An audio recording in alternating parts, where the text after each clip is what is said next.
तो कहानी की शुरुआत होती है 1980s के एक ऐसे होटल से जो कभी सेलिब्रिटीज और अमीर लोगों का घर हुआ करता था। एक लग्जरी होटल जहाँ की चमक धमक और पार्टीज बहुत मशहूर थी, लेकिन फिर आहिस्ता आहिस्ता यही होटल बदनामी की नजर हो गया। एक बहुत बड़े गैंगस्टर ने यहाँ आकर अपने काले काम शुरू कर दिए और सारे पैसे को इसी होटल में छुपाने लगा। सेफ्टी को देखते हुए बड़े लोगों ने यहाँ आना बंद कर दिया और फिर एक दिन इसी होटल में इस होटल की ऑनर की वाइफ मरी हुई मिली और ऑनर इस होटल से कहीं गायब हो गया। उस रात ऐसा यहाँ पे क्या हुआ था, कोई उसका सुराग ना लगा पाया और इस होटल को हमेशा हमेशा के लिए बंद कर दिया गया। पता चला जो गैंगस्टर भी यहाँ रहता था वो भी मारा गया और सारी दौलत भी उसकी यही दफन रह गई। वक्त गुजरा और सालों बाद अमेंडा नाम की एक लड़की ने अंदर जाने का फैसला किया। जब वो अंदर गई तो चारों तरफ अंधेरे ने उसका वेलकम किया और फिर अचानक किसी ना दिखने वाली चीज ने उसे फर्श पर गिराकर पांव से उसे घसीटना शुरू कर दिया। उसने अंधेरे में बहुत देखने की कोशिश की कि वो कौन है जो उसे खींच कर ले जा रहा है, और जब उसे उस चीज की झलक दिखी तो वो पूरी तरह बेहोश हो गई। अब प्रेजेंट सीन में हम रियान नाम की एक लड़की को देखते हैं जो अपने 5 दोस्तों के साथ मिलकर एक चैनल चला रही है। आज वो अपने व्यूअर्स को बताते हैं कि वो आज कुछ नया करेंगे। ये लोग यहाँ पर एक बहुत बड़ा सेटअप करते हैं और फिर एक एक करके पूरा ग्रुप चलती ट्रेन से छलांग लगा देते हैं। ये सब बहुत ज्यादा खतरनाक था और सारे पैसेंजर्स भी उन्हें देखकर बहुत ज्यादा हैरान थे।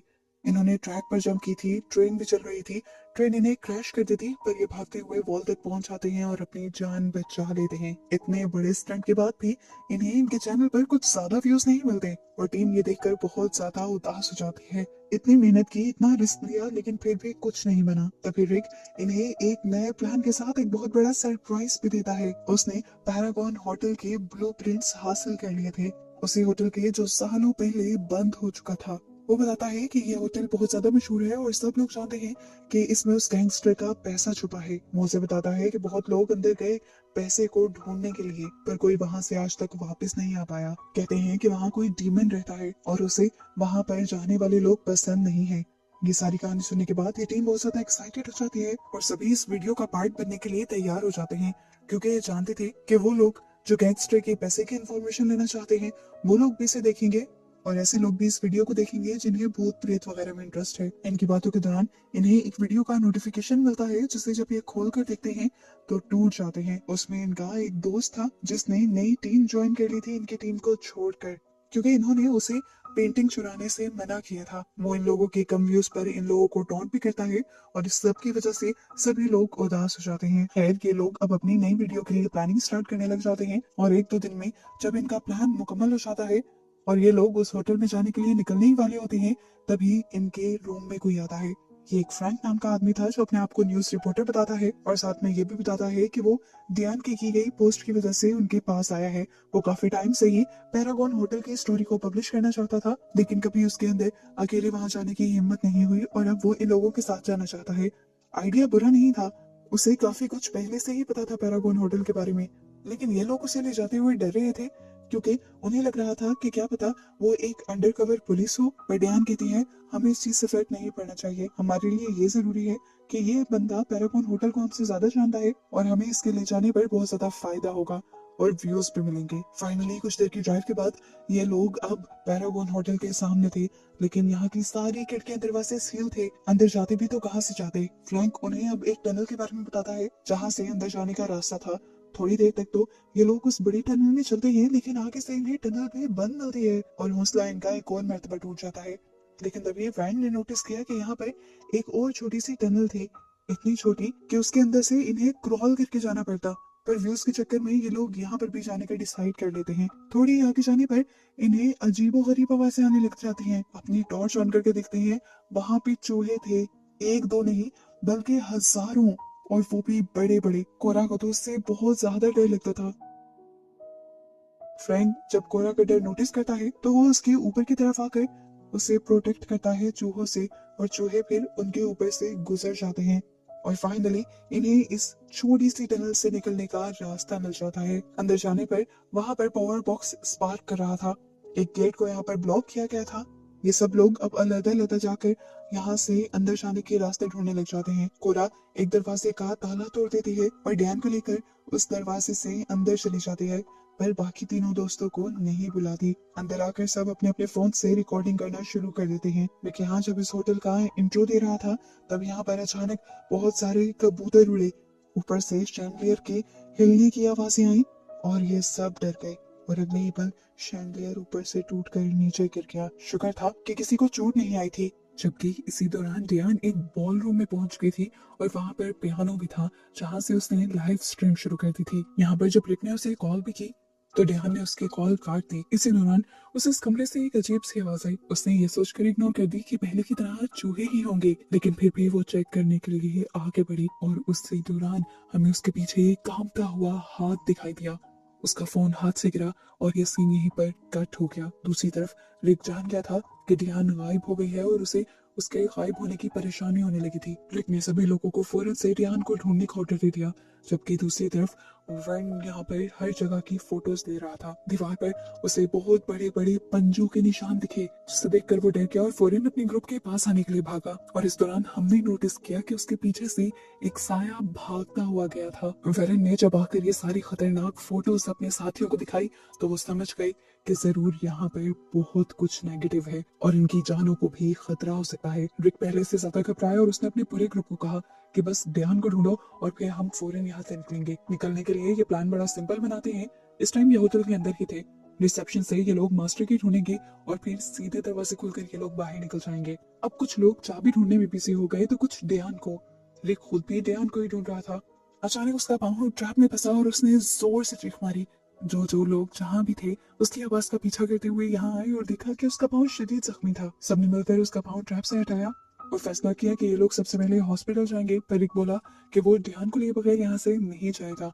इसी दौरान इन्हें डियान के फोन की रिंग होती सुनाई दी। उस आवाज का पीछा करते हुए ये लोग अगले फ्लोर तक पहुंचे जहाँ पर इन्हें एक दरख्त मिला। इस दरख्त पर बहुत सारे फोन और कैमरास लटकाए गए थे। वो समझ गए कि ये उन्हीं लोगों के होंगे जो यहाँ पर इस होटल के बारे में रिसर्च करने आए होंगे और उन्हीं सारे फोन्स और कैमरास के अंदर डियान का भी एक फोन था। ये लोग जल्दी से डियान का फोन निकालकर उसमें वीडियो देखना शुरू करते हैं और इससे पहले इन्हें पता चलता कि ये फोन आखिरी मर्तबा कहाँ से उठाया गया है, इस फोन की बैटरी खत्म हो जाती है। इसी दौरान इन्हें यहाँ पर किसी और के भी होने का एहसास हुआ।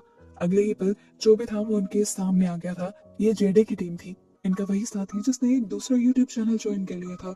ये लोग इन्हीं की पोस्ट देखते हुए यहाँ आए थे। इनका मकसद खैर वीडियो बनाना नहीं था। इनको ये लग रहा था कि रिक की टीम को पैसों के बारे में पता चल गया है और ये उस गैंगस्टर के पैसे लेने के लिए यहाँ आए थे।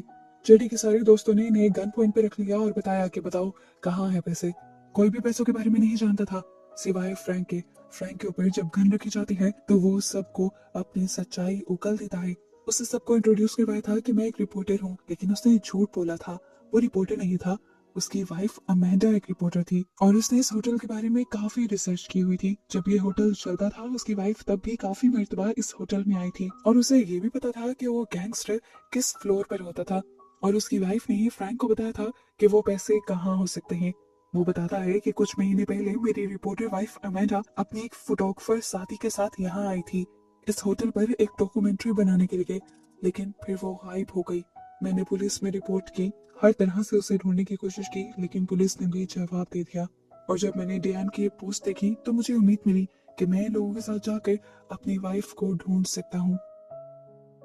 अभी वो स्टोरी बता ही रहा था अपने दुश्मनों को कि इस टाइम रिक ने नोटिस किया कि गन वाले लड़के के मुंह पर वही रुमाल था जो डियान का था। वो समझ गया कि डियान के गायब होने के पीछे जरूर इन लोगों का हाथ है, इसीलिए वो उस पर हमला करने के लिए जैसे ही आगे बढ़ता है तो वो आदमी डिफेंस के चक्कर में उसे उठाकर दूर फेंक देता है और रिक वहां बालकनी से नीचे जाकर गिरता है इतनी जोर से कि फ्लोर भी टूट जाता है और वो उसी गड्ढे के अंदर गिर जाता है। इस टाइम सभी लोगों को गुस्सा आ गया था, पर क्योंकि सामने वाली पार्टी के पास गन थी इसीलिए कोई कुछ नहीं कर सकता था। उन्होंने फ्रैंक से पूछा, बताओ पैसा कहाँ पर है। फ्रैंक ने बताया कि वो ब्लूप्रिंट्स में मैंने मार्क कर दिया है और ब्लूप्रिंट्स रिक के पास ही हैं। उसने भी ये बात जानबूझकर बोली थी ताकि कम से कम ये लोग उन्हें रिक को बचाने में मदद तो करते। अब ये लोग नीचे जाते हैं और उन्हें एक गड्ढे की दूसरी तरफ एक बॉडी पड़ी हुई दिखाई देती है। ये लोग समझते हैं कि जरूर ये रिक ही होगा, पर गड्ढे को पार करके आगे कौन जा सकता था। कोरा एक जिमनास्टर थी। वो यहाँ पर लटके हुए तारों का इस्तेमाल करते हुए जंप लगाती है और लटकते हुए दूसरी तरफ पहुंच जाती है, लेकिन वहां जाकर उसे झटका लगता है। ये रिक नहीं था बल्कि एक ढांचा था जिसे कई अरसे पहले मारकर यहाँ पर गिरा दिया होगा। वो डर से कांप रही थी। अपने ग्रुप के पास वापस आना चाहती थी, पर उस बुरे जेडी ने वहां पर तार काट दी क्योंकि कोरा ने उसे काफी बातें सुनाई थी और वो कोरा को पसंद नहीं करता था। ये लोग अब फ्रैंक को लेकर ऊपर आ जाते हैं और ऊपर के एक कमरे में इन्हें वार्डरोब से अजीबोगरीब आवाज सुनाई देती है। ये लोग जाकर वार्डरोब खोलते हैं तो अंदर से एक लड़की निकलती है। फ्रैंक इसे देखते ही पहचान जाता है, ये बेथ थी। वो सैम एडा के बारे में पूछता है, लेकिन वो किसी बात का जवाब नहीं देती, बस एक ही बात कहती रहती है, वो आ रहा है, हम सबको मार देगा। इतनी देर में इन्हें फिर किसी के चलने की भी आवाजें आती हैं इसी कमरे में। वो समझ गए थे कि ये कोई इंसान नहीं है। जेडी के ग्रुप के लोग जल्दी से यहाँ के सारे पर्दे बंद करते हैं, लाइट्स बंद कर लेते हैं और फिर नाइट विजन ग्लासेस पहनकर चारों तरफ उस एंटिटी को देखने लग जाते हैं। अचानक ही इनके सामने एक शैतान आ जाता है, हाथ में लिए एक बड़ा सा रॉड, जो इनके साथी के गले में स्टैब करते हुए वो उसे मार देता है। मैक और टॉड अपने आप को बचाने के लिए उस शैतान पर गोलियां चलाने शुरू करते हैं, लेकिन एक भी गोली उसे नहीं लगती और गोलियां खत्म हो जाती हैं। वो शैतान अब क्रॉल करते हुए ऊपर सीलिंग के अंदर चला जाता है और अचानक यहाँ पर लाइट भी आ जाती है और उसी पल ये लोग देखते हैं कि इन्होंने जो गोलियां चलाई थी उस गोली की वजह से बेथ भी मारी गई है। दूसरी तरफ हम देखते हैं कि डेहान को अब एक बेड के ऊपर होश आया था। इस कमरे में फूल वगैरह भी रखे गए थे और कमरे के बिल्कुल दरमियान में एक पेंटाग्राम भी बनाया हुआ था और उसमें कुछ कैंडल्स ऐसी जली हुई थी जैसे यहाँ पर कोई जादू या कोई रिचुअल होने वाला हो। दूसरी तरफ हमें दिखाया गया कि कोरा, जिसको ये लोग दूर ही छोड़ आए थे, वो अब अकेले ही रिक को ढूंढने लगी थी। एक कमरे से जब उसे किसी की आवाज आती है तो वो उस कमरे के अंदर चली जाती है और अचानक पीछे से दरवाजा बंद हो जाता है। कोई उसे पाँव से छूता है और वो डर जाती है।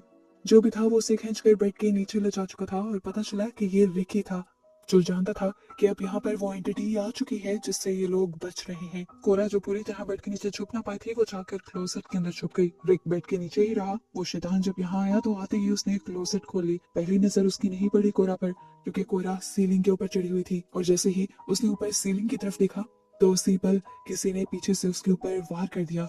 ये रिकी था जिसने यहाँ से एक लकड़ी उठाकर इस शैतान के ऊपर हमला किया था। इस हमले से शैतान का हुआ तो कुछ नहीं था, बल्कि उल्टा रिक का ही नुकसान हुआ था, क्योंकि शैतान का गुस्सा भड़क चुका था। इसलिए वो रिक को ही गर्दन से पकड़ लेता है और कोरा बचकर यहाँ से भाग निकलती है। कोरा भागती हुई अब यहाँ से एक लिफ्ट में पहुंची। लिफ्ट चल नहीं रही थी। वो लिफ्ट के बाहर आई और उसे पास में ही मेन स्विच मिल गया, जिसे ऑन करने पर वो इस लिफ्ट को चलाते हुए एक दूसरे फ्लोर पर आ गई। यहाँ पर उसे सिक्योरिटी रूम मिल गया, जहाँ पर सारे रूम्स की सीसीटीवी चल रही थी। यहाँ से वो पूरे होटल पर नजर रख सकती थी। कोरा इसी कमरे में देखती है कि यहाँ पर बहुत सारी रिकॉर्डिंग्स भी हैं। वो उन्हीं रिकॉर्डिंग्स में से जब एक रिकॉर्डिंग चलाती है तो उसे इस होटल ओनर के बारे में एक बहुत बड़ा राज पता चलता है। वो होटल ओनर खुद इस रिकॉर्डिंग में बता रहा था कि मुझे मौत से बहुत ज्यादा डर लगता है और मौत से बचने के लिए आज मुझे एक बहुत बड़ा राज पता चला है। मैं एक शैतान बनकर मौत से बच सकता हूँ और इसमें शैतान ही मेरी मदद करेगा। मैं शैतान की पूजा करूंगा और इसके बाद अपनी वाइफ को मारकर उसका दिल खा जाऊंगा, जिसके बाद भी अभी मैं पूरा मॉन्स्टर नहीं बनूंगा। पूरा मॉन्स्टर बनने के लिए मुझे बहुत से लोगों के दिल खाने पड़ेंगे और जब मैं अपने सारे शिकारों को मार दूंगा फिर मुझे एक शिकार से प्यार करना है। एक लड़की जब वो मुझसे प्यार करने लगेगी, बस तब मुझे उसे मारकर उसका दिल निकाल कर खा जाना है और फिर इस मौत के डर से मैं आजाद हो जाऊंगा। कोरा को इस वीडियो के जरिए पता चल गया था कि जो शैतान इस बिल्डिंग में घूम रहा है वो इसी बिल्डिंग का ऑनर है। वो इन सबको भी अपना शिकार बनाना चाहता है ताकि इन सबका दिल निकाल कर खा ले। और ध्यान को उसने इसलिए छोड़ दिया क्योंकि वो उसकी आखिरी शिकार है। उससे वो शादी करेगा और उसे फिर मारकर उसका दिल खाएगा। यही सीसीटीवी के जरिए उसने ध्यान को भी उस रूम में देख लिया था और बाकी सब लोगों को भी। दूसरी तरफ जेडी के ग्रुप वाले अब पैसों तक पहुंच गए थे, लेकिन वो नहीं जानते थे कि उनके पीछे वो शैतान है जो उन्हें मारने आ रहा है। दूसरी तरफ जिहान को भी उसी कमरे के अंदर एक ऐसी बुक मिल जाती है जिसकी मदद से उसे वो सारी सच्चाई यहाँ के ऑनर के बारे में पता चल जाती है, जो अभी कोरा को वीडियो के जरिए पता चली थी। लेकिन उसे उन बातों पर यकीन नहीं आ रहा था। इससे पहले कि वो कुछ भी कर पाती, उसके पीछे शैतान आ जाता है, वही मॉन्स्टर आ जाता है और उसे कुछ भी कहे बगैर फिर यहाँ से चला जाता है। वो पहुंच गया था अब उन लोगों के पास जो पैसे लूट रहे थे। वो यहाँ एक लड़की के ऊपर हमला करता है, पहले गला दबाकर उसे मार देता है और फिर अपने बड़े बड़े पंजों से उसके सीने में सुराख करते हुए उसका दिल निकाल कर बुरी तरह खा जाता है। कोरा ये सब कुछ सीसीटीवी में देख रही थी। वो डर गई थी। उस पैसे लूटने वाले का दूसरा साथी तो यहाँ से बचकर भाग गया था, लेकिन ज्यादा देर तक वो भी बचने वाला नहीं था। कोरा यहाँ नोटिस करती है कि फ्रैंक और उसका एक और साथी जो कॉरिडोर में खड़े हैं, जल्द ही वो भी शैतान की नजर में आ जाएंगे। इस टाइम उनके सामने उनके दोस्त की लाश है जिसके पास वॉकी टॉकी है। यहाँ पर भी उसके पास एक वॉकी टॉकी थी। वो उन दोनों वॉकी टॉकीज को कनेक्ट करके इनसे बात करती है और इन्हें गाइड करती है छुपने के लिए। एक सेफ प्लेस पर आने के बाद कोरा उनसे कहती है कि तुम्हें कुछ भी करके मेरे तक आना होगा और मैं इस टाइम सिक्योरिटी रूम में हूँ। ऊपर की तरफ कोई सीढ़ियां तो जाती नहीं थी, लिफ्ट जाती थी वो भी बंद थी। कोरा उन्हें कहती है कि तुम्हें इस लिफ्ट को खींचना पड़ेगा। फ्रैंक फैसला करता है कि पहले वर्न ऊपर जाएगा और वो रस्सी खींचेगा और उसके बाद जब फ्रैंक की बारी आएगी तो ऊपर से ये दोनों उसे खींच लेंगे। लेकिन वर्न के ऊपर जाते ही ये मौका आता ही नहीं। एकदम से फ्रैंक के सामने वो शैतान आ जाता है जो उसे मारना चाहता था। अगर वो इस लिफ्ट के जरिए ऊपर चला जाता तो फ्रैंक के साथ ही मारे जाते। इसीलिए फ्रैंक इनसे कहता है कि उस लिफ्ट को नीचे ही छोड़ दो। हालांकि ये लोग ऐसा करना नहीं चाहते थे, पर फ्रैंक के कहने पर ये लोग लिफ्ट को छोड़ देते हैं। लिफ्ट के अंदर मौजूद उस मॉन्स्टर को काफी चोट आती है और किस्मत से नीचे फ्रैंक भी बच जाता है उस लिफ्ट के अटक जाने से। अब वो ऊपर वैरन और कोरा से कांटेक्ट करता है और उन्हें कहता है मेरा ऊपर ही इंतजार करो, मैं दूसरा रास्ता लेकर आता हूँ। इस दौरान जब वो यहाँ से गुजर रहा था तो उसे एक कमरे में किसी की डेड बॉडी दिखाई देती है। वो वहीं पर रुक जाता है। अंदर जाने पर उसे कंफर्म हो गया ये किसी और की नहीं, उसकी वाइफ अमेंडा की डेड बॉडी थी जिसके सीने से दिल निकाल कर उस शैतान ने खा लिया था। उसे देखकर वो टूट जाता है और अब वो उस शैतान से बदला लेने की ठान लेता है। इसी जुनून में वो अब कोरा और वर्न के पास पहुंचता है और वहां जाकर सीसीटीवी के जरिए देखता है कि वो शैतान जबरदस्ती डियान से शादी कर रहा था और उसने डियान को ब्राइडल ड्रेस पहनने पर भी मजबूर कर दिया था। वो गुस्से में भागता हुआ अब इस कमरे की तरफ आता है और इससे पहले कि वो शैतान डायना के साथ कुछ कर जाता, फ्रैंक आकर शैतान को पकड़ता है और उसे घसीटते हुए कमरे से बाहर ले आता है। जिसके बाद वो शैतान के साथ ही इस रीलिंग से जंप कर देता है। जंप करने की वजह से शैतान उसके हाथ से छूट जाता है। उसकी बॉडी उसी दरख्त के अंदर स्टैब होकर वो मारा जाता है जिस दरख्त पर वो अपने सभी विक्टिम्स की चीजों को लटकाया करता था। आखिर में अब क्योंकि फ्रैंक भी इतनी ऊंचाई से नीचे गिरा था इस शैतान को मारने के लिए, तो उसकी भी मौत हो गई थी।